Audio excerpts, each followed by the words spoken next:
ہارون علیہ السلام کو قرآن مجید میں حضرت موسیٰ علیہ السلام کا بھائی اور انوار رسالت میں موسیٰ علیہ السلام کا مددگار بیان کیا گیا ہے۔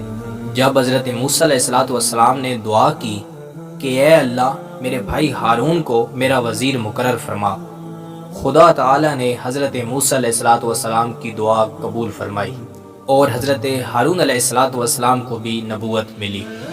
قرآن مجید میں اس بات کا کوئی ذکر نہیں ہے کہ ہارون علیہ السلام نے فرعون سے براہ راست کوئی بات کی تھی، بلکہ آیات کی روشنی میں انہیں صرف موسیٰ علیہ السلام کے ہمراہ بتایا گیا ہے۔ موسیٰ علیہ السلام جب طور پہ گئے تو قوم سے وعدہ کر گئے کہ میں 30 دن میں واپس آ جاؤں گا، جبکہ ان کو وہاں 40 روز لگ گئے۔ روانہ ہونے سے پہلے موسیٰ علیہ السلام نے ہارون علیہ السلام کو اپنا جانشین مقرر کیا اور اپنے بھائی ہارون کو ہدایت کی کہ قوم کی اصلاح جاری رکھنا اور انہیں گمراہ نہ ہونے دینا۔